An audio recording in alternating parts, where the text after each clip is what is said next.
Shiki is a troubled and angry teenager, just one bad day away from unloading his frustrations on his entire class. Unsurprisingly, he gets expelled from school for his behavior, mainly because he kept threatening to use his classmates for target practice. Though he pretends not to care about the expulsion, deep down, he knows his life is going nowhere. He figures he'll probably end up flipping burgers at Mickey D's for the rest of his life. Moments later, Shiki's father storms into the room and smacks him on the head after receiving the expulsion letter. Outraged, he tries to hit Shiki again, but this time, Shiki anticipates the move and dodges, jumping onto his bed. His father calms down slightly but still demands an explanation, not only about the expulsion, but also about how Shiki managed to collect the guns stashed in his room, since that kind of arsenal isn't easy or legal to acquire. He warns Shiki to straighten up before he ruins his life. This strikes a nerve. Shiki snaps back, shouting that he's glad they aren't related by blood, because he'd never want to end up like his father. That deeply hurts his father, and though Shiki realizes he went too far, neither of them gets the chance to apologize as the phone in the liquor store downstairs rings. His father goes to answer it and is surprised to get a large beer order. Since business has been slow, he's happy to oblige and heads out in his car to make the delivery. Once Shiki sees his father leave, he picks up a gun for target practice and mutters about how he wishes things had turned out differently. Suddenly, he hears a loud crash outside his room. Before he can react, he's dragged onto the street by a rope of black mist. Disoriented, Shiki sees a man named Sameter walking out of the smoke, and he seems to know exactly who Shiki is. Just then, a car slams into Sameter, pinning him to a wall. Shiki's father shouts at him to get in the car immediately, and without hesitation, Shiki jumps in. As they drive away, Shiki starts bombarding his father with questions. Who was that man? Why was he attacked? And how did his father manage to hit someone so calmly with his car? His father explains that someone like Sameter wouldn't die from just being run over. Still confused, Shiki demands answers. His father decides it's time to reveal the truth. Shiki is a descendant of the Oni, while Samidare is a descendant of the Momotaro, which is why he's hunting Shiki. Before he can explain further, the black mist begins surrounding their car, causing it to malfunction. Forced to drive into an abandoned factory, they escape on foot. But before long, the black mist engulfs their car and it explodes in flames. In the chaos, Shiki's father loses sight of him for a moment, and in that instant, Sameter kidnaps Shiki, binding him in the air with black mist. When Shiki demands to know why he's being attacked, Sameter coldly responds that anyone with Oni blood is a pest that must be exterminated. Just as Samidare prepares to kill Shiki, his father intervenes. He explains that the legends of the Momotaro and the Oni are real and that their war has been ongoing for millennia. Across generations, the Momotaro Agency was formed by the descendants of Momotaro to exterminate the Oni. Though Shiki is still confused, his father tells him to stay back while he handles Sameter. As the fight begins, Sameter manifests two swords from the black mist and attacks with incredible speed. Shiki's father counters with his own mist blade, revealing his familiarity with the technique. The black mist is a unique power possessed only by the descendants of Momotaro. Here comes a shocking revelation. Shiki's father was once a member of the Momotaro Agency himself. His real name was Tsuyoshi Momo, and he used to work alongside Sameter. He abandoned that life to raise Shiki away from the agency's eyes, but he couldn't hide forever. Sameter asks if Tsuyoshi has forgotten how dangerous Oni can be, but Tsuyoshi refuses to engage in that argument. He only wants to protect his son. Despite putting up a good fight, Tsuyoshi is eventually wounded, his chest cut open, leaving him unconscious. Horrified, Shiki yells at Samidare for hurting his father, prompting Sameter to turn his attention back to Shiki to finish him off. But with the last of his strength, Tsuyoshi grabs Sameter's leg, asking why he would go so far to kill an innocent child. He declares that a father doesn't need a reason to protect his son. Shiki might have Oni blood and be a poor student, but he has never hurt anyone. Tsuyoshi words strike a nerve with Sameter, who begins to feel the weight of his regrets, but he refuses to listen further. He prepares to finish off Tsuyoshi, while Shiki watches helplessly. Overwhelmed by rage and hatred,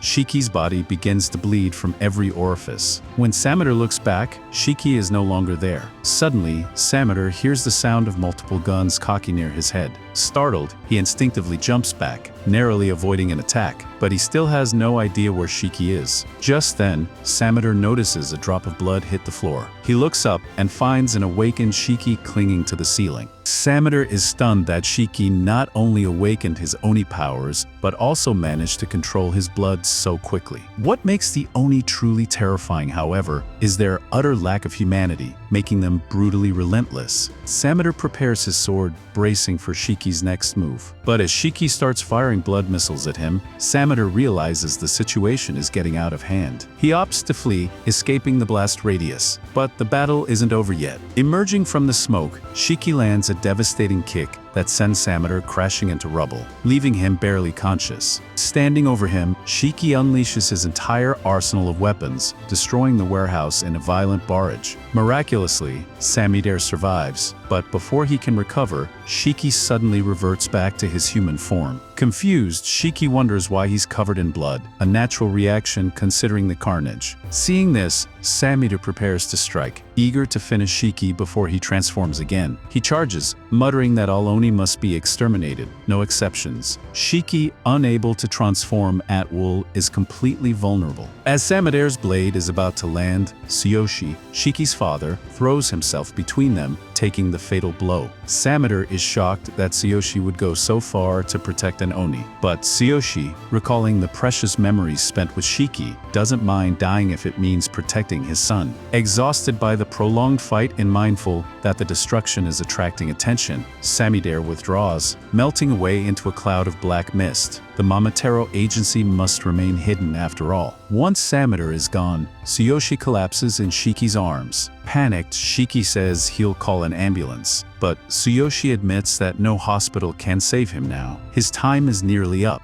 He wants to speak with Shiki one last time. First, he apologizes for keeping the truth from Shiki, but says it wasn't an easy topic to bring up. Knowing he won't be around much longer, he urges Shiki to become stronger, to surpass both the Mamatero and the Oni, so he can live a truly free life. Shiki, on the verge of tears, yells at his father to stop talking like he's already dead. Determined, he lifts Tsuyoshi to carry him to a hospital. Seeing Shiki's concern brings a smile to Tsuyoshi's face, but his injuries are too severe. After only a few steps, Tsuyoshi's body gives out and he collapses. Shiki desperately begs his father to get up, regretting that he never apologized for the hurtful things he said that morning, but it's already too late. Tsuyoshi has passed away. As Shiki sits weeping over his father's body, someone suddenly approaches from behind, saying Shiki can't stay there because witnesses are approaching. Startled, Shiki tries to prepare for another fight, but before he can even turn around, he's struck in the neck and knocked out instantly. It takes considerable skill to sneak up on someone while wearing roller skates, but this stranger clearly outmatched Shiki. Meanwhile, the leaders of the Mamatero agency are in an uproar upon hearing about Sameter's failure to eliminate Shiki. Some wonder if Sameter has grown weaker, but given the situation, they can't fault his decision to withdraw. The agency's existence must remain secret. Regardless, they insist Shiki must be killed before the public learns about the Oni. However, that plan just became more difficult. After being knocked out, Shiki was taken to a remote island, far away from the public eye. The idea is to enroll him in a school full of half-Oni like himself, where he can properly train his abilities. Before that, though, Midano Naito, the man who captured Shiki, needs to evaluate him to see if he's worth recruiting. When Shiki wakes up, he finds himself shirtless and tied to a chair. Strangely,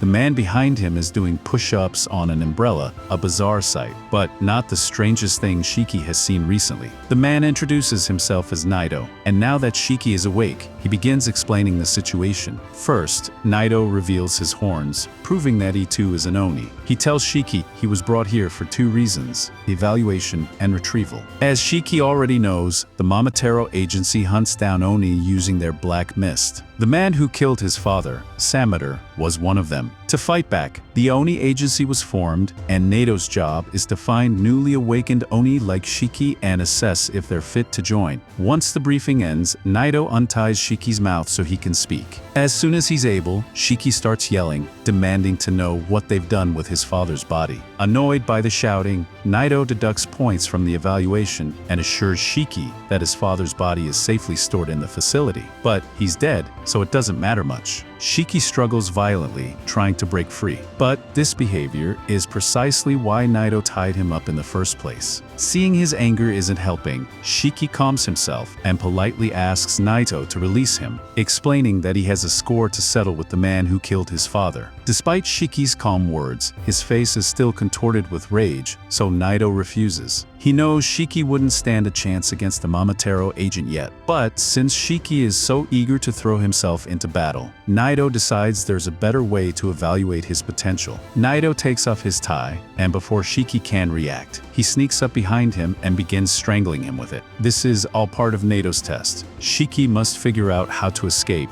or he dies. Either outcome doesn't bother Naito in the slightest. Refusing to die at the hands of some roller skating jerk, Shiki struggles violently, to the point where blood starts pooling around his eyes. Unfortunately, he can't break free in time and eventually passes out. Naito is fully prepared to keep strangling him until he's dead, but just then, Shiki's subconscious kicks in and he enters Berserker mode. The blood on the floor forms spikes that nearly impale Naito, forcing him to back away. The moment Naito looks away, he hears the click of a machine gun aimed at his head. Shiki has manifested it and opens fire without hesitation. When the dust settles, however, Naito is completely unharmed. He shielded himself with his blood umbrella, a technique born from his blood manipulation. Seeing that Shiki hasn't learned to control his blood powers and only fights while berserk, Naito decides this could be a teachable moment. He plans to subdue Shiki as gently as possible. When Shiki regains consciousness, his arm is drenched in blood and Naito stands over him. Shiki has no idea what just happened. As expected, Naito explains that when an Oni goes berserk, they lose all sense of self and destroy everything around them, hence why the room is now a wreck. Since Shiki still looks confused, Naito assumes he must be an idiot. To clarify, he bluntly tells Shiki that he's graceless and clueless about blood control. Declaring Shiki disqualified, Naito's words leave him frustrated and angry.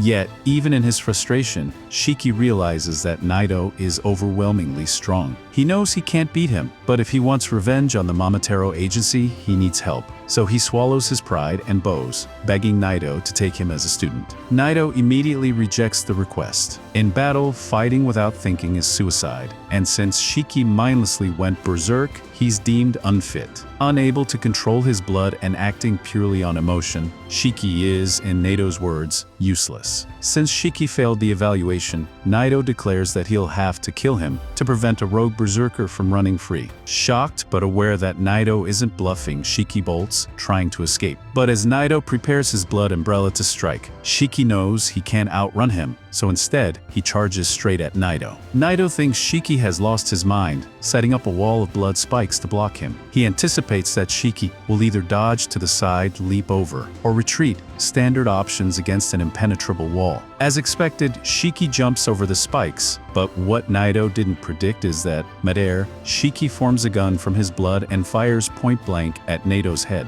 Though impressed that Shiki landed a hit, Naito remains unharmed. The bullet wasn't strong enough. Still, he's shocked that Shiki managed to control his blood, though he suspects it might have been a fluke since Shiki looks ready to go berserk again, preparing his ultimate attack to finish things. Naito is stunned when Shiki suppresses his berserk state and stays in control. Curious, Naito asks how he managed it. Shiki explains that he saw Naito use his ring to cut his finger and manifest his blood umbrella, so he copied the idea. In his mind, he just screamed, "Give me a gun," and his arm transformed. It sounds absurd to Naito, but he can't deny it worked. Typically, Oni must keep their emotions tightly in check to avoid going berserk, especially hotheads like Shiki. But Shiki is different. Rather than suppressing his emotions, he seemingly beat them into submission, making his berserk mode work for him. Crude, but undeniably effective. Shiki then pledges to grow strong enough to kill the man who murdered his father, promising to do whatever it takes if Naito will teach him. Seeing his sincerity, Naito still declines, reminding Shiki that what he just did was a dead man's gamble with no backup plan if things went wrong. That kind of recklessness is unacceptable. However, Naito admits that Shiki isn't entirely hopeless, so he changes his mind. He cancels Shiki's execution and agrees to take him in as his student. He doesn't elaborate on what changed his mind, but he recognizes Shiki's potential and refuses to let it go to waste. He explains that they are on Anagishima Island, home to Ritsu Academy, a military school built specifically for Oni. The academy's purpose is to train Oni to fight against the Mamoru agency. While Naito continues explaining, Shiki is more distracted by the fact that he's on an island, prompting Naito to poke him in the face for asking irrelevant questions mid-explanation. Naito reveals that he is the homeroom teacher at the academy. From now on, he'll be responsible for training Shiki and the other students. Shiki will have to live, train, and fight constantly to one day face the Momotaro agents. Overwhelmed by the sheer amount of information, Shiki can barely process it all. But in the end, it doesn't matter to him. He'll do whatever it takes to get stronger and avenge his father. A little while later, Naito leads Shiki to the changing room to put on his new school uniform. Shiki feels strange. He never thought he'd wear a school uniform again after being expelled from his old school.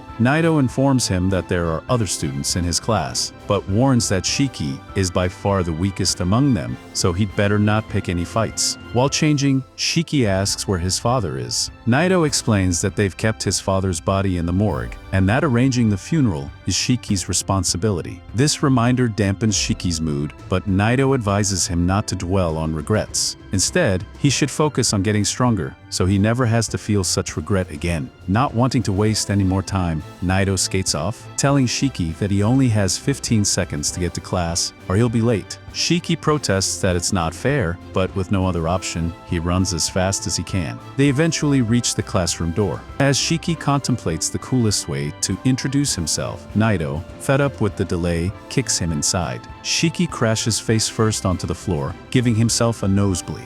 Looking up, Shiki asks the first person he sees for a tissue. The student, Jin Kaugasaki, coldly tells him to shut up and sit down. Shiki is immediately irritated and gets in Jin's face, ready to argue. Besides Jin, there are other students in the class. Kina Sazanami, Juji Yujirube, Homer Bayabugora, and Ikari Mamamiya. But right now, Shiki only cares about settling things with Jin. Before a fight can start, both Shiki and Jin suddenly find themselves seated next to each other, with Naito standing behind them. Neither of them notice Naito move. They're both paralyzed with fear. Shiki complains about sitting next to someone like Jin, but Naito couldn't care less about their personal disputes. Moving on, Naito announces that today's activity is a game of tag. Shiki is confused, thinking it must be a code word, but no, it's just a literal game of tag. The students must make their way through the forest to the goal, but Naito will be chasing them. Anyone he catches will be expelled on the spot. To make things fair, Naito promises not to use his blood powers, although the students can use theirs as much as they want. However, if anyone goes berserk, he'll be forced to use his blood too,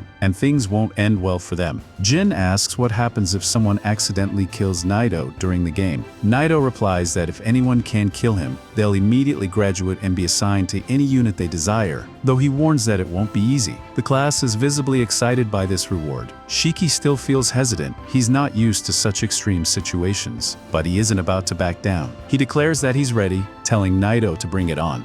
Naito then announces an additional rule and pulls out 2 small balls, still smaller than his ego. He tells the students that to pass this test, they must have a ball with them when they reach the academy. Without missing a beat, he hurls the balls into the restricted area. Naturally, the students assume they'll have to fight over them like it's dodgeball meets the Hunger Games. But Naito clarifies, they'll be split into teams. Team 1, Shiki, Jin, and the timid, pink-haired girl Homer. Team 2, the delinquent Dickety and the classic nerd Juji. Team 3, the perpetually anxious Rikuro and the confident queen herself, Kina. Naito tells the teams he'll be entering the restricted zone 15 minutes after them to give them a head start. Seems fair-ish. But then Shiki, never one to read the room, blurts out that he doesn't want to team up with the masked weirdo. A+ teamwork energy. Naito, ever the patient rollerblading menace, informs Shiki that refusal to work as a team means immediate expulsion. So Shiki, with the enthusiasm of a cat being dunked in water, takes his words back. Then Homer politely introduces herself to Shiki. Having never experienced actual female interaction, he instantly catches feelings like a rookie in a rom-com. Trying to sound cool, he tells her he'll protect her. Homer, visibly flustered, says there's no need for heroics. She just doesn't want to be a burden. She then approaches Jin to introduce herself, but he's deep in edgy loner mode and completely ignores her. Homer, now spiraling, apologizes for simply existing. Cue tears. Shiki yells at Jin for hurting her feelings, quickly turning to console Homer with, "Don't ruin your cute face by crying." Then it's right back to trash-talking Jin, who snaps back with some discount alpha male one-liner, probably cribbed from some tape podcast. Nato, tired of the drama, tells them to get moving already. Jin and Shiki dart into the forest, with Hammer trailing behind, doing her best to keep up, despite clearly being emotionally whiplashed. Inside the forest, Jin starts ninja leaping through the trees like he's auditioning for Naruto, daydreaming about how killing Nato would get him a diploma and a fast pass to the front lines where he can face his greatest enemy. But his brooding is cut short when Shiki sneak attacks him. Jin, unimpressed, demands to know what Shiki's problem is. Shiki says he's going to prove he's stronger. Jin is all in. He removes his mask, revealing deep scars around his mouth. Shiki, trying not to look grossed out, taunts him, saying only weaklings show off their battle damage. Unbothered, Jin pulls off his gloves, revealing stitch-covered hands. He tears one open, letting his blood ooze out and shape into spinning saw blades. Shiki, stunned, internally panics that the creator of Chainsaw Man might sue them. Jin tells Shiki to scram if he's scared, but Shiki, thinking of his father's murder, refuses.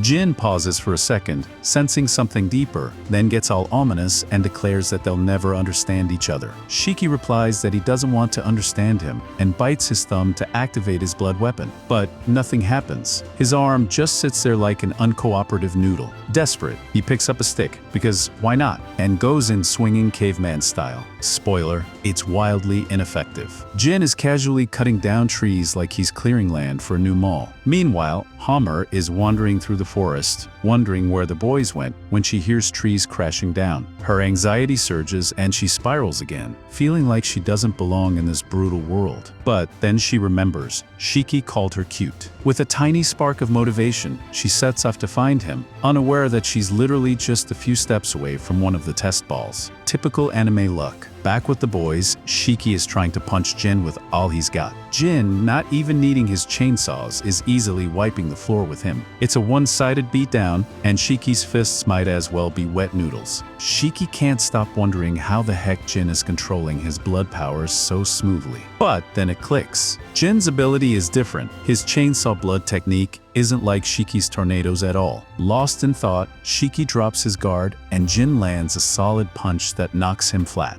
Oof. Frustrated but still conscious, Shiki watches as Jin turns to walk away, telling him to go cry in a corner, like the loser he is. But just as the edgy chainsaw boy takes a few steps, Shiki groans and gets back up, declaring that the fight isn't over yet. Annoyed, Jin casually sends a blood chainsaw flying at him, and right at that moment, Hammer strolls in, blissfully unaware that she's about to get turned into sashimi. Her tragically bad survival instincts kick in, or rather, don't, and she steps right into the line of fire. Shiki, panicking like a dad chasing a toddler near a busy road, manages to push Homer out of the way just in time, getting slightly wounded himself in the process. He stands over her protectively and demands that Jin apologize. But Jin, always the sunshine of the group, coldly replies that if she had died from such a weak attack, it would have been her own fault. Yikes. Then Hammer starts mumbling, "I'm sorry," like she's reciting an anxious mantra. Shiki tries to comfort her, telling her it wasn't her fault, but suddenly she starts bleeding from her nose, like a lot. The blood begins to swirl, forming into a giant humanoid figure, and both Shiki and Jin freeze. They stare in horror, basically thinking, what in the name of Attack on Titan is this? Homer, barely coherent, pleads with them to run. Her giant blood construct, nicknamed by the fandom as Female Titan's dramatic cousin, smashes the ground with a powerful attack. Shiki narrowly avoids it, while Jin runs toward it like it insulted his playlist and starts slashing away. Unfortunately, his chainsaws barely tickle the massive creature. Shiki yells to Homer, asking if she can stop it, but she tearfully says she can't. She collapses from blood loss, and Shiki grabs her, planning to carry her to safety until he realizes something strange. The Titan is protecting her. Even Jin notices, it's like Homer's blood has a will of its own. Suddenly, the Titan projectile vomits blood, like it just took a shot of ghost pepper sauce.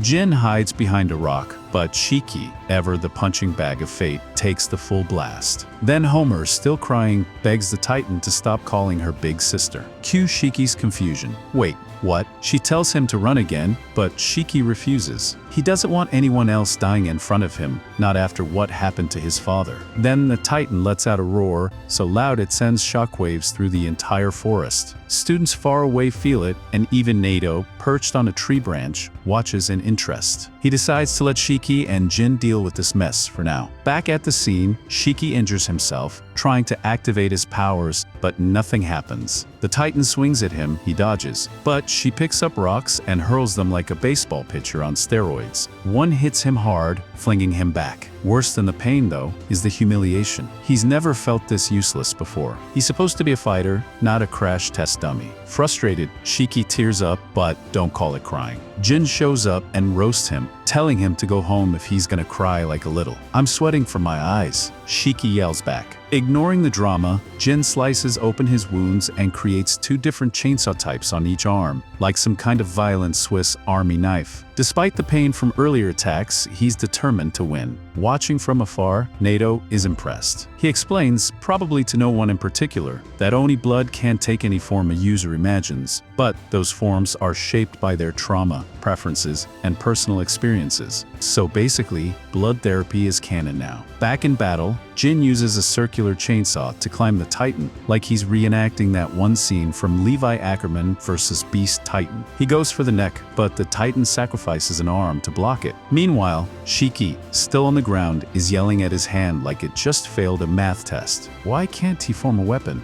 Then it hits him. Jin makes cutting tools because he likes cutting stuff. Hammer's Titan clearly has an emotional link to her. And what does Shiki like? Guns. Like, a lot. Possibly more than the average American. Suddenly, Shiki figures it out. Electric light bulb. Back in the chaos, Jin is struggling. The Titan roars again, bursting his eardrums. Dazed and bleeding, he's about to go down when Shiki steps up. He's now holding a grenade launcher made of his own blood. Totally not overcompensating. Nato watches with awe, impressed that Shiki finally unlocked his power. Shiki, excited like a kid with a new toy, dodges the Titan's next attack and fires. The grenade hits dead on, and boom, the Titan explodes in a glorious, gory mess. Both Jin and Nato are left stunned. Shiki Ichinos, the expelled delinquent with a heart of gold, just blew up a kaiju with a blood blaster. Not bad for a guy who was getting thrashed with a stick 20 minutes ago. The female Titan begins to dissolve, her massive body breaking into bloodied fragments scattered across the battlefield. As the storm clears, well, a literal one this time, Hammer loses consciousness, her body giving in to the toll of summoning her terrifying blood beast. Meanwhile, Jin is still standing there, jaws dropped, processing the fact that Shiki just nuked a Titan with a freaking blood-made grenade launcher. But then it starts raining blood. For a horrifying second, everyone thinks they're in a horror movie, Carrie style. But turns out it's just the airborne splatter from Shiki's earlier attack. The blood slowly mixes with the air, transforming into regular rain.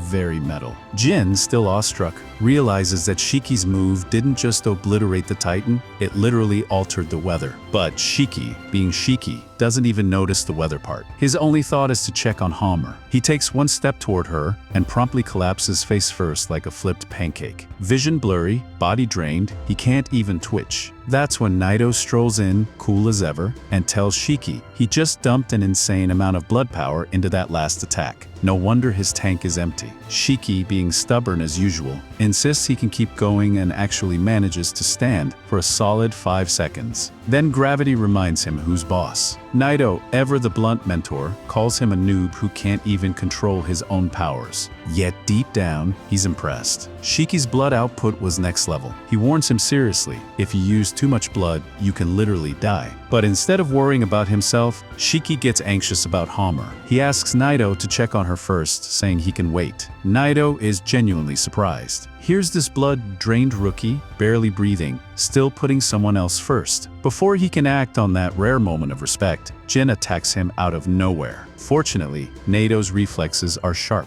He blocks the ambush and pushes Jin back, asking what the hell he's thinking. Jin coldly responds that losers don't matter. If Hammer dies, it's not his problem. That ticks Naito off. He tells Jin straight up, "I hate selfish bastards like you." Jin doesn't flinch. He only asks, "If I kill you, do I graduate?" Oh boy. Naito, unimpressed but honest, confirms, "Yeah, you do?" That's all Jin needs. He lunges again, blood chainsaws roaring, but Naito blocks it with an umbrella. Not just any umbrella. This thing is made from the same indestructible material as the Hulk's pants. He pushes a button, releasing a smokescreen. Jin assumes it's a distraction for a sneak attack and prepares to strike anything that enters his range. But then, bam, he gets pelted by rubber bullets. Turns out, Naito's umbrella doubles as a shotgun. He keeps firing from a distance, aiming with precision and even targeting Jin's previously injured hand. The bullets won't kill, but man, they hurt. Jin, realizing Naito is keeping his distance on purpose, pulls a trick from his hidden deck. He leaps out from cover,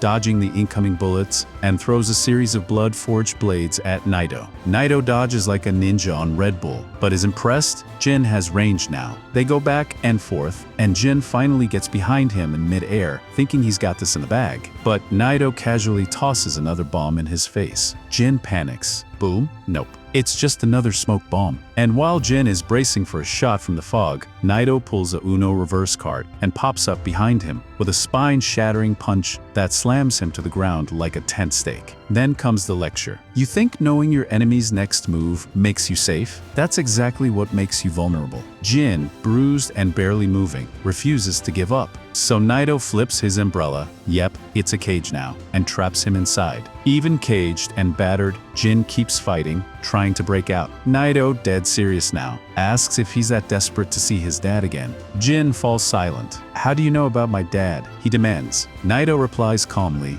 I read your file. I know your father's a Mamoru. That hits like a truck. Every cell in Jin's body seems to reject the thought. And as Shiki overhears all this, he's shocked. They both had traumatic pasts. He didn't expect that. But Jin is too far gone. He seethes in hatred as he reveals the truth. His father is a Mamoru. That monster destroyed his family, experimented on him like a lab rat, and left him covered in scars, body and soul. He grew up surviving on garbage and revenge. And now, with every fiber of his being, he swears he'll kill his father, no matter the cost. His rage explodes into power, giving him the strength to rip the umbrella cage apart. But before he can go full rage mode, Naito grabs him by the face and slams him into the ground hard. You stupid brat, he mutters. Jin tells Shiki that if he dies while chasing his dream, he's just a delusional idiot who'll never see that dream come true. He urges him to live, to swallow his pride, accept defeat if necessary, and keep moving forward if he really wants that dream to become a reality. That finally gets Jin to stop struggling. Meanwhile, Mudano Naito calmly calls the school, reporting that he has an injured student. He informs them that by Abugora, Homer has been retired from the test due to extreme blood loss, and Jin has been tied up like a stubborn goat. On the other hand, Shiki is still on his feet, barely. Naito tells him there's only 6 minutes left before the test ends. Holding one of the 2 test balls, Naito gives Shiki a choice. Either try to take the ball from him or find the second one and reach the school within the remaining 5 minutes. Naturally, Shiki complains that it's unfair, but life and Naito isn't known for fairness, so he sprints away, and Naito casually strolls after him. Back at the tree where Jin is tied up, Shiki pops out of the bushes like a ninja squirrel and says, "Hey, wanna team up?" Jin is baffled. Shiki explains that they don't stand a chance against Naito alone, but together, they might just pull it off. Jin refuses, declaring that being rescued by an idiot would ruin his pride. Shiki, unfazed, is like, yeah, I'm an idiot. But what's more important, your pride or your goal? Then, plot twist. Shiki tells him his dad was a Momotaro too. Jin is stunned. Shiki pulls a classic Naruto move. You and I, we're the same. Somewhere, an anime OST starts playing in the background. Meanwhile, Naito is still searching for Shiki, wondering where that little menace disappeared to. Just then, he spots Shiki running away, dramatically cursing Jin, loud enough to make it theatrical. Naito leaps into his path and taunts him with the test ball, reminding him the clock's ticking. Inside his head, Shiki is cursing Jin again, not for being useless, but because even while tied up, Jin still wants to be the one in charge. Just then, Jin dives in from above, aiming for the ball. Naito dodges effortlessly, but surprise, it was a feint. Jin throws a rope-tied rock around Naito, lassoing him. Shiki grabs the other end, and together they try to drag the human tank. Naito resists easily until Jin fires a blood blade, forcing him to dodge and lose balance. Shiki charges in and smacks the ball out of Naito's hand. The ball rolls to Jin, and Naito expects the two to start fighting over it. But to his shock, Shiki tells Jin to take the ball and run. Shiki celebrates like they just scored a goal, but Naito reminds him that only the person who returns the ball to the school passes. That means only Jin wins. Cue realization. Shiki just played himself. Naito internally labels him a total insert polite insult here, who never thinks about outcomes before acting. Shiki, now regretting his generosity, yells at Jin to come back. but he's already too far away. But then, plot twist number 2. Jin stops. He realizes he wouldn't have gotten this far without Shiki. He turns back and heads toward him. Shiki, baffled, asks, "Are you as bad with directions as Zoro?" Jin, blushing with pride-wrapped rage, "Shut up. I just don't want to owe an idiot like you anything." He tosses the ball to Shiki, saying he'd rather fail than succeed thanks to someone else. Just as their bromance hits peak power, a tiny pink creature dashes in and blocks them. Naito immediately halts the test because Muku, their high-speed delivery pet, has arrived, and it only shows up during emergencies. Sure enough, a radio on Muku's back plays a distress call from the Kyoto branch, which is under attack by the Momotaro agency. Outside the test zone, the other students assume Shiki and the others failed because time ran out. But just then, Naito, Shiki, and Jin return dramatically. Naito informs them that the Kyoto branch is in danger and requesting backup. So, instead of continuing the test, they're heading straight into the storm. Everyone boards a boat because what's an anime without a sudden boat ride? And while students have mixed feelings about joining a real battlefield this soon, Naito reassures them they're only there to support the real fighters. Shortly after, Naito and his students arrive at their destination. He tells them they're heading to the underground area beneath Yuruta Temple, which sounds cool and mysterious, but the mood takes a sharp turn toward confusion when they stop in front of a normal-looking restaurant. The students' exchange looks like, "Did we just get tricked into lunch?" An old lady appears at the entrance, lifts the curtain, and says she's been expecting them, which is either comforting or extremely creepy. She leads them into her cozy living room and then casually reveals a secret underground passageway leading straight to Yuruta Temple. Just your average grandma stuff. Meanwhile, elsewhere, Tsubakuri, captain of the Momotaro agency, has just wiped out an entire squad of Oni, assisted by his ever-loyal and perpetually exasperated vice captain, Yumeji. She's annoyed because Tsubakuri didn't just defeat the Oni, he obliterated them, which means she'll be stuck cleaning up the mess. Tsubakuri, however, defends himself with the casual tone of a mad scientist. He simply can't resist experimenting on Oni whenever he encounters them. This time, he's mildly disappointed because there were only male Oni, and he prefers using female Oni for his tests, claiming they have higher pain tolerance. Yes, he's both sexist and creepy. Yumeji points out that his experiments have gotten a little unhinged, especially his latest Frankenstein creation, an ugly hybrid of a dog, a monkey, and a pheasant. Tsubakuri admits it's hideous, but insists it's his crowning achievement. An Oni-eater that only preys on other Oni, the ultimate anti-Oni biological weapon. Yumeji tries to steer him back to reality, reminding him that their mission is to protect civilians and destroy dangerous Oni, not to play Pokemon. Corpse Edition. But Tsubakuri is more fascinated by Oni blood, its healing abilities, its mutations, and the weapons it can produce. Yumeji reminds him that he's only allowed to run these twisted science projects because of his agency membership,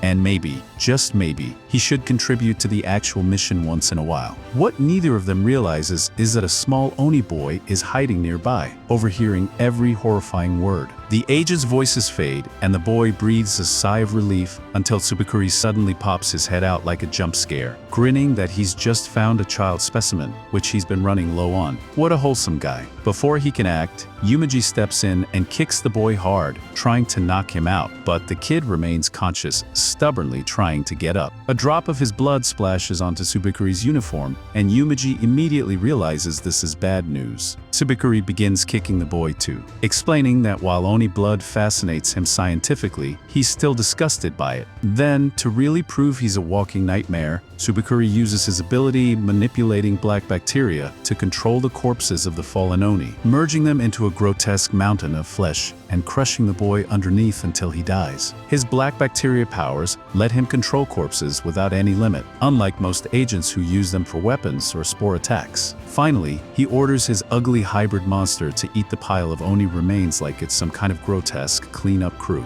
With the mess handled, Tsubakuri and Yumeji get back to work, which in his case mostly means thinking about more experiments. Back in the underground tunnel, Naito and the students keep walking until they reach a huge door. He opens it with a flourish, revealing the Oni Agency Kyoto base, which is so enormous that Shiki and the others mistake it for a mansion. Just then, a guy with pink hair strolls out of a room. Upon spotting Naito, he approaches calmly until he notices Kina among the students. In a split second, he transforms from cool agent to love-struck teenager, frantically fixing his hair before boldly asking her for her number. Kina, with all the grace of a professional heartbreaker, declines. The rejection hits the pink-haired flirt hard, but Kyoya doesn't lose hope. In his mind, love is a marathon, not a sprint. One day, he's sure luck will be on his side. Shiki, still trying to figure out who this clown is, asks. With a grin, Kyoya introduces himself as the commander of the Oni Agency Support Unit and, oh yeah, an old classmate of Naito back at Rosette Academy. Naito quickly shuts down the reunion vibes and informs everyone he's heading to the front lines. His students perk up, eager to tag along, but he ignores their enthusiasm and instead tells Kyoya he can use them however he wants until he returns. The students are silently wondering if they've just been volunteered as free labor. Before the moment can get more awkward,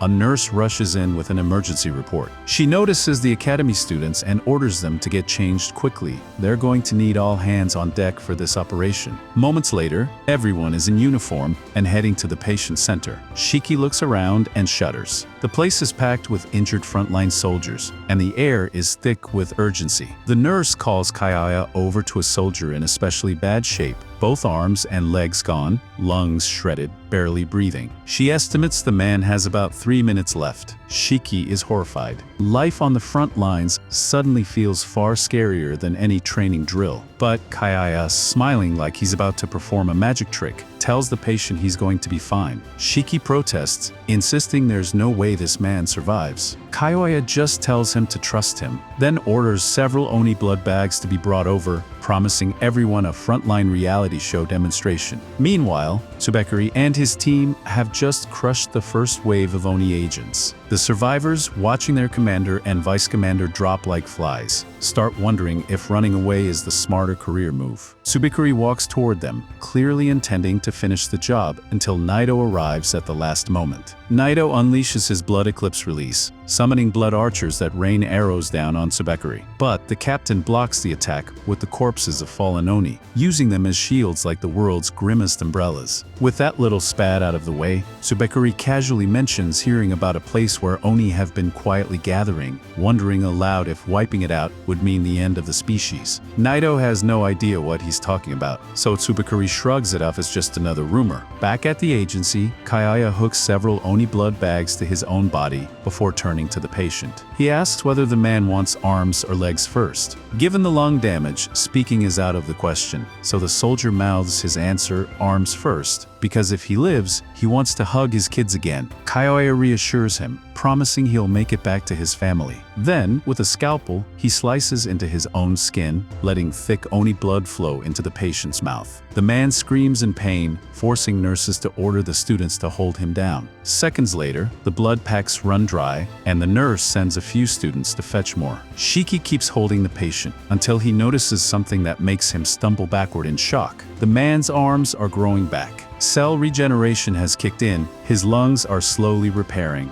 and his once hopeless condition is reversing right before their eyes. The students watch in stunned silence as the soldier's arms and lungs fully heal before their eyes. Shiki, still trying to process the miracle, asks Kyoya if the man's legs will regenerate too. Kyoya nods, explaining that they will, but only with time and the right medical doses. If they tried to regenerate arms and legs all at once, the patient's body could develop antibodies, making future Oni blood transfusions useless. The man will probably have to retire from the battle unit, but Kyoya tells him he can still join the support team if he wants to help the agency. Overwhelmed, the soldier tears up, thanking Kyoya for saving his life. Turning to the students, Kyoya reminds them that in this war, the man they just saw could easily have been any one of them. He understands their eagerness to fight on the front lines, but he points out that frontline fighters survive because there's always someone watching their backs, and that's exactly the support unit's job. The students, now impressed, offer to help however they can. Kyoya already has a perfect task for Shiki babysitting duty. He points to a little girl named Mei, who arrived the day before after being attacked by a mama oni. Her parents are still missing. Shiki sits beside her and tries making small talk, but she ignores him until he asks if she wants to go to Urata. She says she doesn't know where that is. Shiki is baffled. Everyone learns about Rauta in elementary school, but Mei explains she's never been to school.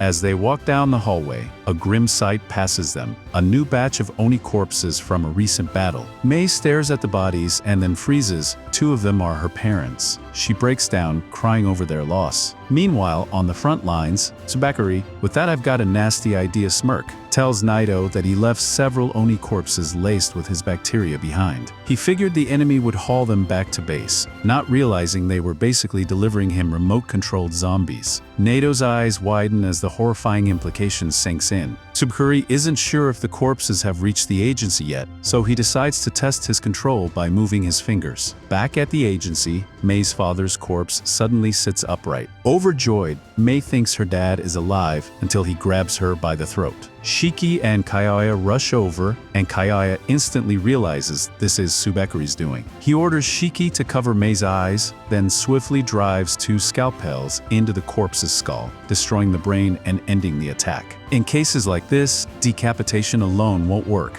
You have to take out the brain. Mei, devastated, clings to her father's now lifeless body, sobbing. Kyoya feels the weight of her grief, but quickly realizes the bigger problem. There are over 30 other corpses in the building, all under Tsubakuri's control. Kyoya is still busy feeling sorry for poor little Mei. When it suddenly hits him, there are over 30 corpses inside the building, all under Mamomea at Tsubakuri's control. And right on cue, Mei's mom springs to life and grabs Ichino Shiki from behind, choking him like she's auditioning for a horror movie. Kyoya notices and rushes to help, but before he can even throw a punch, 3 other Oni zombies grab him from behind and pin him down like overenthusiastic wrestling fans. Meanwhile, the nurses, who thought their hardest job was folding sheets, are carrying corpses to the disposal unit when those very corpses suddenly wake up and attack. Moments later, a massive horde of Oni zombies bursts into the patient ward, going straight for the helpless patients. The nurses fight back bravely, proving they're more than just background healers. Back in the other room, Mei cries her little heart out, begging her mom to let go of Shiki. But Shiki knows this isn't Mei's mom anymore, it's a zombie auditioning for Worst Parent of the Year. Kyoya struggles to break free, but those 3 zombies just won't quit. As Shiki starts losing air, he remembers something. The sleek handgun Midano Naito gave him back on the boat. Back then, Shiki wasn't thinking about self-defense, he was just geeking out over finally owning a real gun instead of one of those toy replicas. But this wasn't just any gun, it was loaded with blood-infused bullets, forged from Shiki's own blood.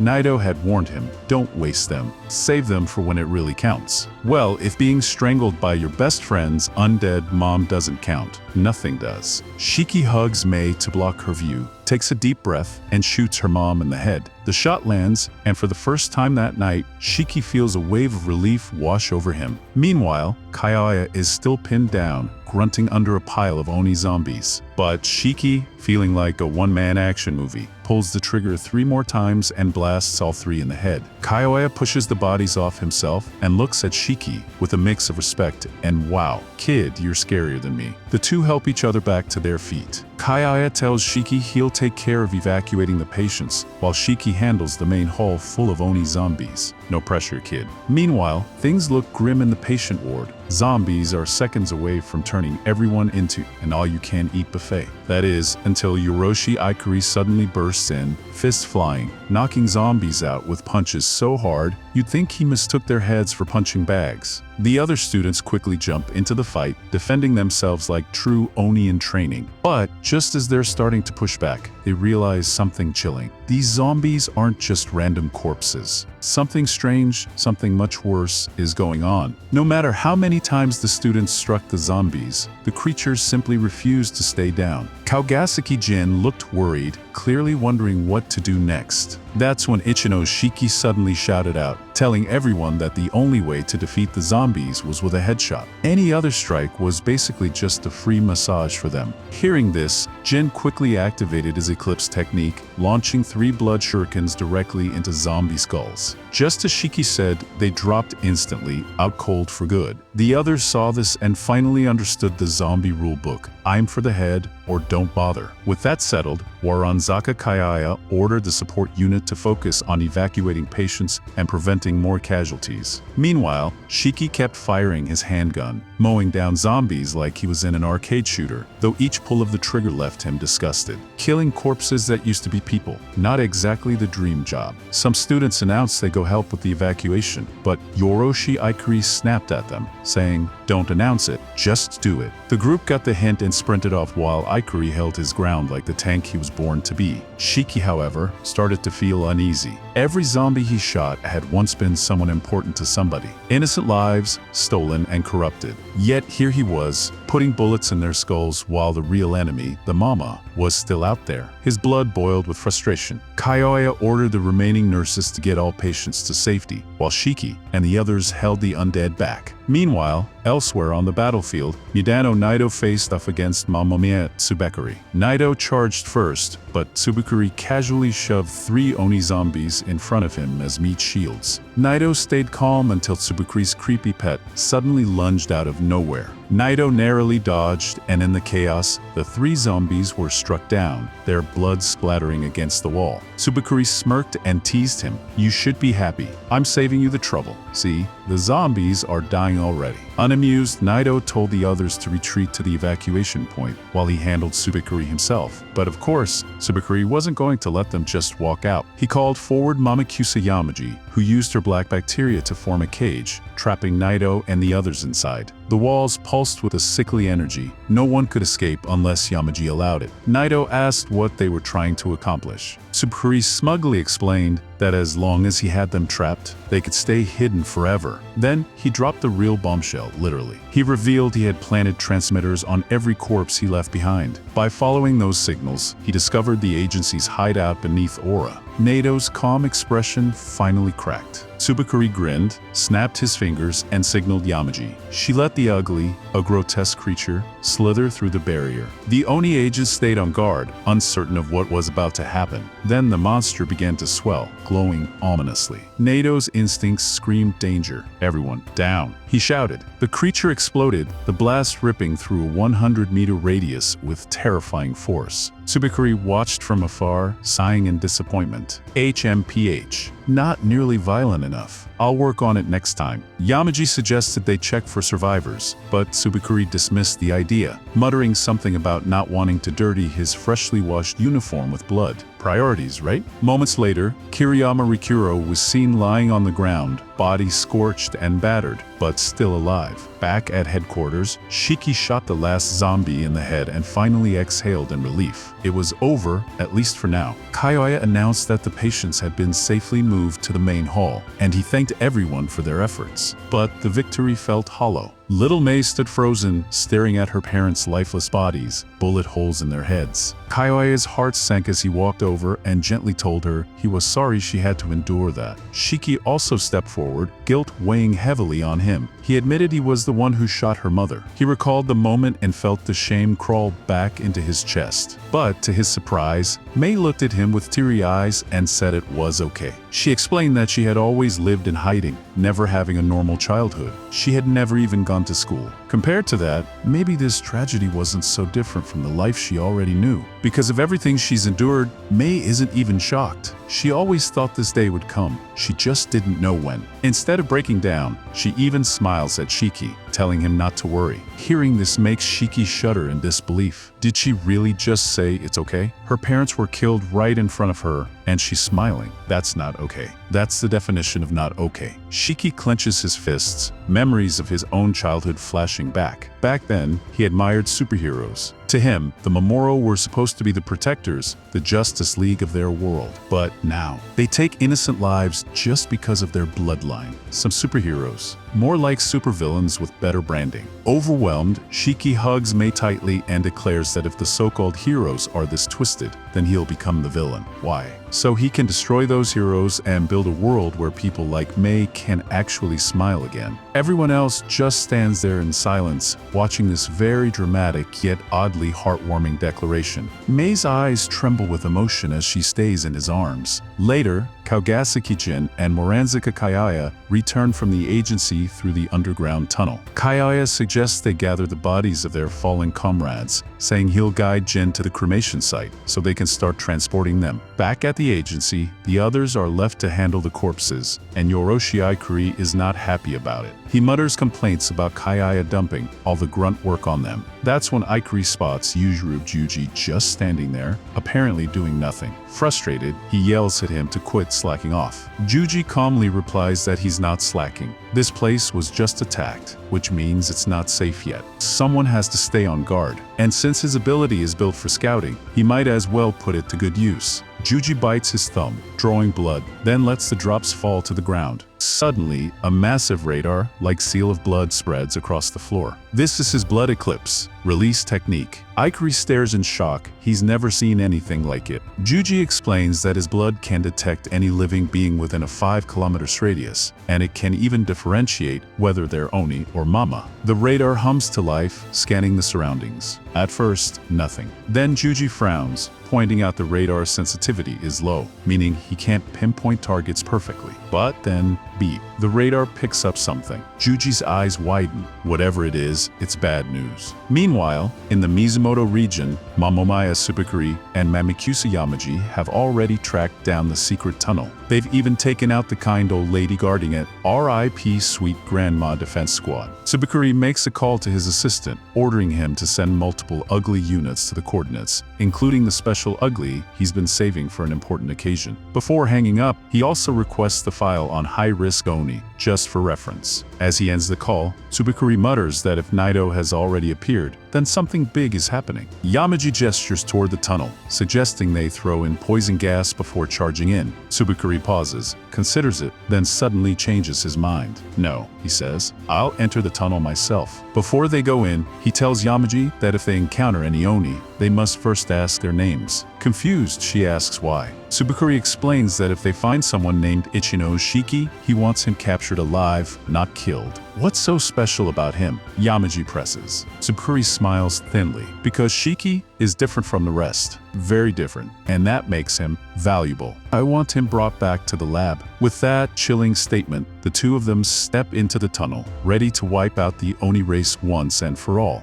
Moranzaka Kayaya had just finished showing Kaugasaki Jin how the crematorium works. As they start heading back to the clinic, Jin asks why they even bothered to build a crematorium here in the first place. Kayaya explains that disasters like today's are far more common than Jin thinks. Bodies pile up quickly, and Oni don't exactly get the luxury of resting in a normal cemetery. Imagine the awkward questions from the neighbors. So cremation is the only real option. He makes it clear the world Jin is stepping into is brutal and saving everyone is impossible. But as long as Kayaya is around, he swears he won't let Jin or the others die easily. When asked if he has more questions, Jin replies that he already understands what he signed up for. He walks past Kayaya, who's about to follow him, when suddenly, a presence sneaks up behind. By the time Kayaya turns, a blade has already pierced him. It's Momomaya Tsubakuri. He clicks his tongue in disappointment. He was aiming for Kayaya's heart, but the man's reflexes ruined his perfect assassination attempt. Jin, realizing these two are Momotaro agents, activates his blood saws and lunges at Tsubakuri. But before he can connect, Mamikusa Yamaji emerges from behind, forming a sinister bacterial cage around Jin's head. Luckily, Kayaya notices just in time and pulls Jin out of the way. The cage clamps down on his arm instead, twisting it all the way around like a demonic corkscrew. The arm is broken, ugly broken, but thanks to Oni regeneration, Jin grits his teeth and says it'll heal in a few minutes. The catch? The healing feels like having your bones rearranged by a jackhammer. With both Kayaya and Jin injured, their chances of winning look slimmer than a paper umbrella in a hurricane. Kayaya orders Jin to return to the clinic, warn Ichino Shiki and the others, and evacuate the patients. Yeah, but how are you going to survive until then? Jin asks. In all honesty, Kyoya admits he has no idea, but he'll figure something out, because that's never gone wrong in history.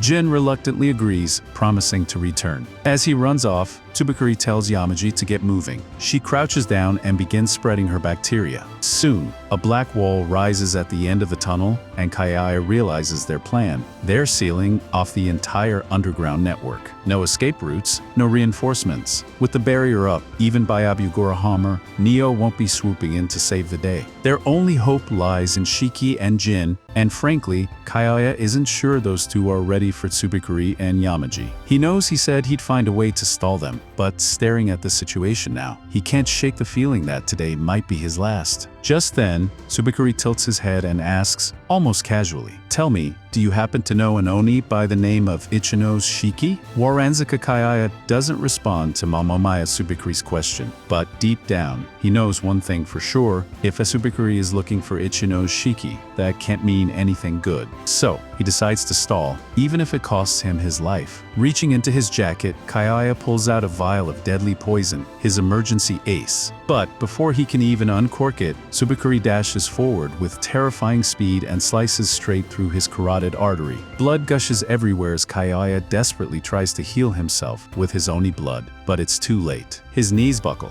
and he collapses to the ground. Tsubakuri frowns in disappointment. That's it? Really? I expected more. But then he clicks his tongue again. He came rushing here and forgot to bring any corpses. Annoying mistake for a necromancer. He's about to use his ability to hijack Kyoya's body when something interrupts him. "They're here," he mutters, as shadows approach. At his signal, Mamakusa Yamaji snaps her fingers, and 4 grotesque monsters, Tsubakuri's ugly creations, slither through the bacterial barrier. Tsubakuri asks if they brought what he ordered. One of them hacks up a large slime-coated box. He grimaces.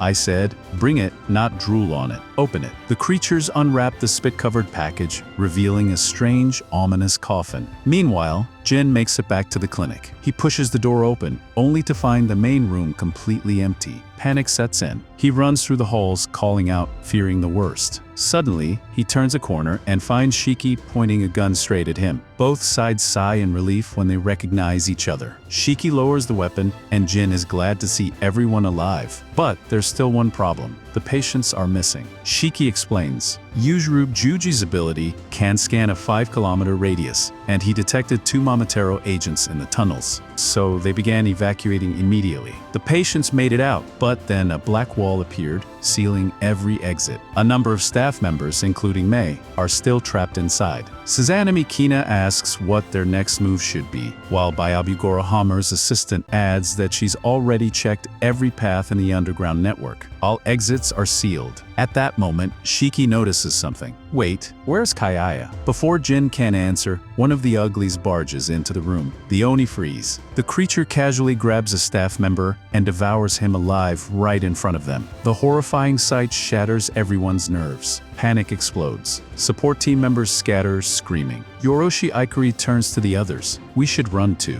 Better to be cowards than corpses. Moments later, Tsubakuri and Yamaji stroll into the clinic. Tsubakuri glances around and smirks. Not bad. An underground setup this elaborate. Impressive for Oni. He orders his creatures to set the coffin down. Then, calmly, he says, "Bring me the boy named Shiki alive. Kill the rest." Yamaji tilts her head. "And you?" "I'll be here," Tsubakuri replies, thinking. Because apparently, even villains need me time. Elsewhere, Kina and Kiriyama Rikuro are hiding in a changing room. Kina rummages through drawers, muttering that her nurse outfit isn't exactly battle-friendly. Meanwhile, Rikuro lies on the floor, gasping dramatically. "This is it. My body, I can't take the stress. I'm going to die here." Kina rolls her eyes. "Shut up. You're just winded from running. Try breathing instead of whining." Kina eventually decides to ditch the nurse outfit and slip into some sportswear she found. It's lighter, easier to move in, and, let's be honest, way better for setting up an ambush. Rikuro is amazed at how positive and composed people like Kina can be. He, on the other hand, feels like just thinking about fighting that monster is enough to give him a migraine. Suddenly, they hear the sound of an ugly approaching. Rikuro immediately launches into a full-blown panic attack, insisting he wants absolutely nothing to do with it. He begs Kina to handle it for him, which, ironically, triggers her inner yandere instincts. With a calm but slightly unsettling smile, she tells Rikuro not to worry, she'll take care of it. Rikuro is shocked she actually agreed, but she urges him to hurry up and hide before it's too late. Like a man who just saw a cockroach, he scampers straight into a closet. Moments later, the ugly bursts through the door. Kina stands confidently, ready to fight, until the thing speaks and asks if her name is Shiki. She's thrown off for a moment because really, who expects zombie-looking monsters to do roll call? But she quickly replies that she's not Shiki. Once it confirms she isn't the one,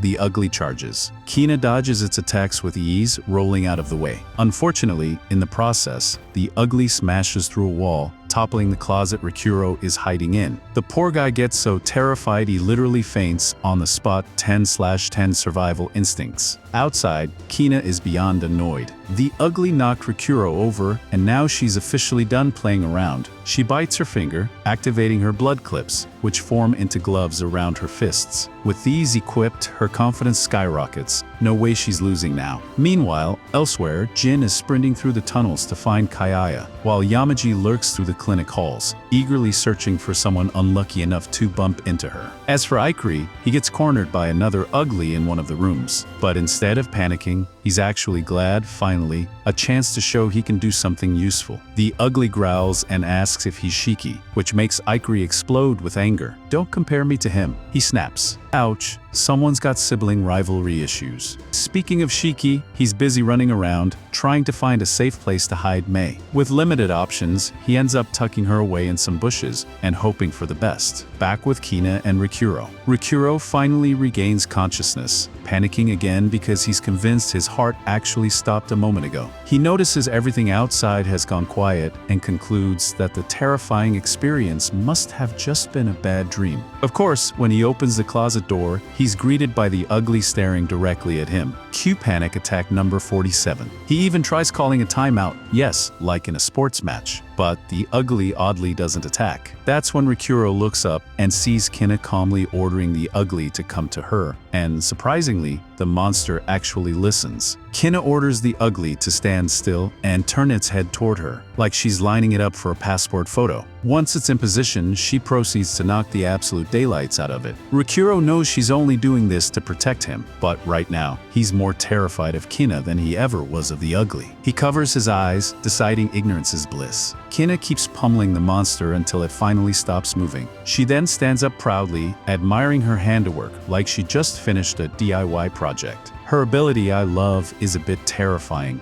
Anyone who comes into contact with enough of her blood falls under her spell. They slowly lose the will to fight, which lets her beat them down at her leisure. To outsiders, Kina seems like a dependable big sister type. And, well, she is, but her close friends know the truth. She tends to get just a little too attached to people she cares about. Thankfully, she hasn't hit the lock you in the basement level of obsession yet. Small victories. But unfortunately for Rikuro, he's just become her newest object of affection. Rikuro thanks Kina for saving his life, swearing he'll never forget her bravery. Bad move. Those words only fuel her infatuation. She brushes it off, saying monsters like that are weaklings, not even worth breaking a sweat over. And then, without warning, she lies down on the floor and stretches out a hand toward him. Rikuro is completely confused until she picks him up and tucks him into bed beside her like a child's favorite teddy bear. He has no idea how to react, panic, gratitude, scream into a pillow. Meanwhile, elsewhere in the clinic, one of the support team members is desperately running from an ugly. Even though she's a good distance ahead, the monster suddenly pierces her skull, killing her instantly. The ugly doesn't even glance back. It just walks past her body and continues its hunt for more victims. Back in the room, Rikuro is stiff as a board. He blurts out that Kina is way too close, but she's more worried about how pale he looks. She hops up, saying she'll make him something to eat, and asks what his favorite food is while scanning the room for a kitchen. Rikuro, meanwhile, is spiraling.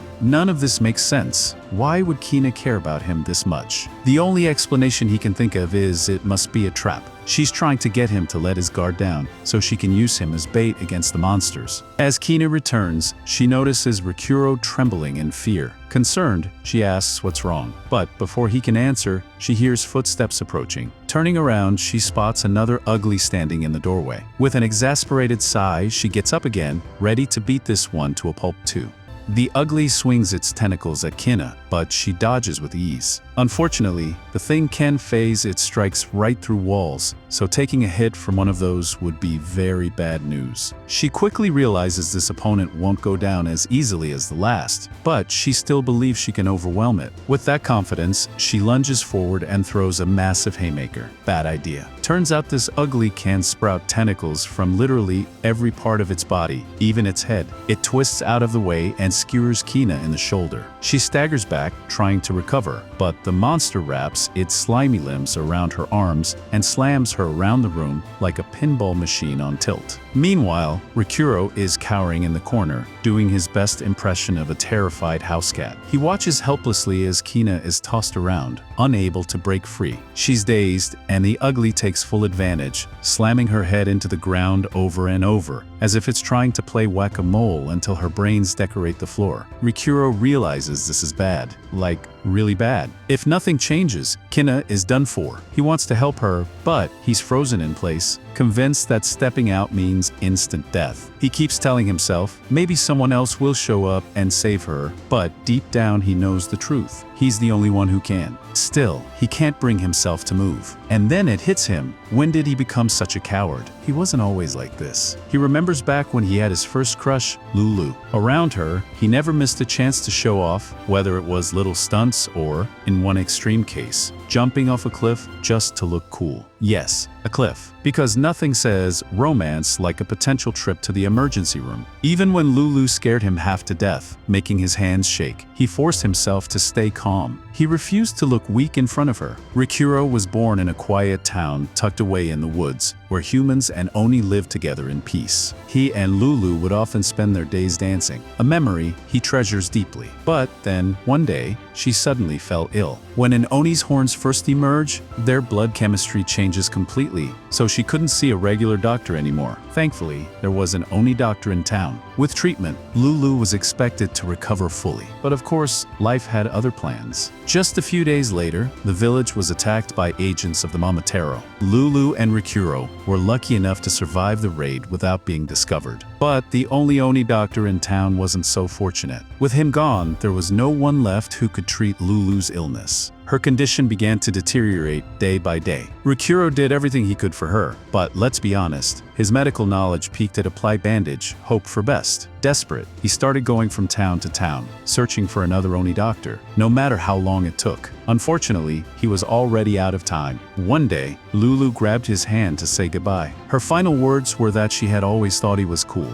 so she wanted him to stay that way, even after she was gone. Moments later, her arms went limp, and she drew her last breath. Rikuro spent days crying over her body. He had leaned on her as his safe haven for so long that he had no idea what to do without her. Eventually, all he had left was her scarf. With Lulu gone, all the fear and sorrow he'd buried for her sake came flooding out and consumed him. His hair turned white from the stress. He developed severe insomnia, and before long, he was no longer the same person. Back in the present, Rikuro watches helplessly as the ugly monster prepares to finish off Kina, but he's still too paralyzed by fear to move. He tells himself she's going to die because he's too useless to save her. Then it hits him. He remembers Lulu's final words, asking him to remain cool and confident for her sake. And if she could see him now, she'd definitely be disappointed. Just as the ugly is about to crush Kina's skull like a watermelon, Rikuro finally snaps out of it. He dashes out from hiding, scoops her out of the way, and sets her down gently. He feels awful. Kina only got hurt because she was protecting him. If Lulu could see him now, he knows she'd be ashamed of the coward he's become. He can't keep living like this. Right then and there, he swears to become the kind of man Lulu would be proud of. Of course, that means dealing with the tentacle nightmare currently glaring him down. He'd be lying if he said he wasn't terrified. His heart is pounding so hard it feels ready to break free and start its own solo career. But he forces a smile, telling himself, everything will be fine. I've got this. Rikuro bites into his finger, letting his blood flow, and forms a visage of Lulu. He quietly asks her if she'd be willing to stand by his side again, even if he's not as cool as he once was. The blood-made figure floats behind him, and Lulu gives him a gentle hug. As his blood wraps around his body, Rikuro literally feels the panic and anxiety drain away, replaced by confidence he hasn't felt in years. This is his Blood Eclipse release, basically a magical version of antidepressants, but with the added perks of a badass jacket and a killer aura. The ugly monster lashes at him with its tentacles, but with his blood awakened, Rikuro blitzes past the attack and slices both of its arms clean off in a single strike. The technique is called Frigid Ash Dance, which he modeled after the dances he once shared with Lulu.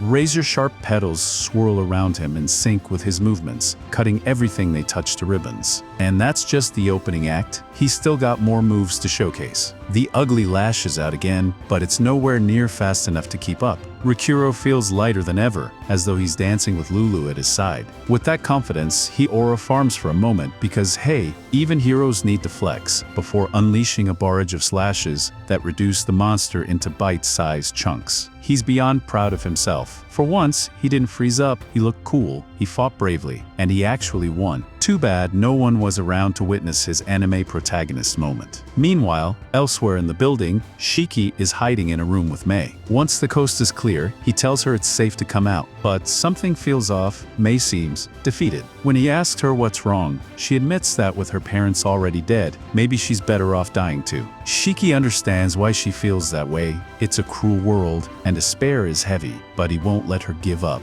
He tells her she can't allow herself to die, because her parents most likely wanted nothing more than to protect her. If she dies, then their efforts will have been wasted. But as long as she survives, their fight isn't over. He encourages Mei to live on and keep fighting. He even promises that he himself will fight and crush the Momotaro agents who took her family away. When that day comes, he hopes Mei will be cheering for him. For now, he asks her to stay hidden. The monsters may be gone, but Momotaro agents are still lurking, and he refuses to let them capture her. Mei protests. She can't believe Shiki is seriously planning to face the Momotaro agents head-on. Those guys are leagues stronger than him, and she doesn't want him to die. But Shiki, with the stubborn confidence only a shonen protagonist can pull off, tells her not to worry. He doesn't know how he'll win, but his heart is screaming that he can't lose. And for him, that's good enough. So he'll keep fighting, no matter how hard it gets. Meanwhile, outside the barrier, Naito finally regains consciousness. He groggily asks the guys how long he's been out. They tell him it's only been about 15 minutes, but a quarter of an hour is more than enough time for Tsubakuri to wreak some serious havoc.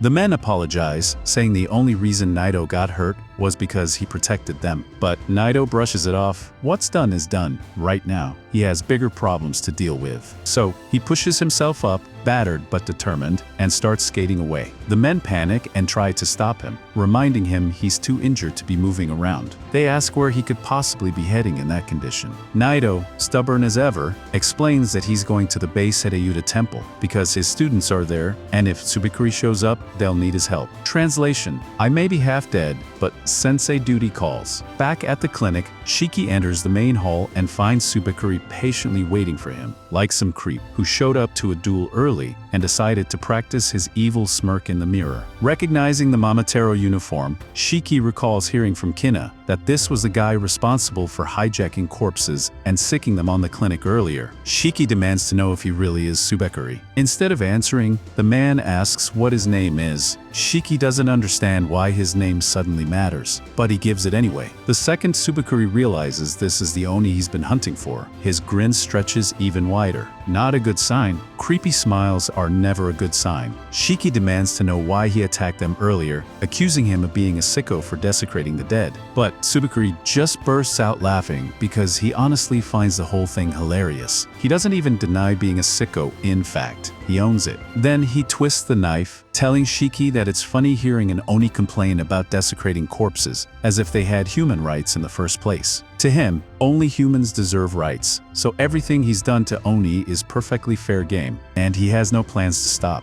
That cruel mockery pushes Shiki into a blind rage. He pulls out his gun and aims it straight at Tsubekuri. Meanwhile, down in the tunnels, Jin is making his way to check on Kayaya when he's suddenly blocked by Yamaji. She asks if he's headed there, because if so, he's wasting his time. Kayaya has already been dead for a while. When Yamaji mentions this, she notices Jin's face falter, and she mocks him, laughing at the idea that monsters like them could actually care for one another. But Jin quickly composes himself.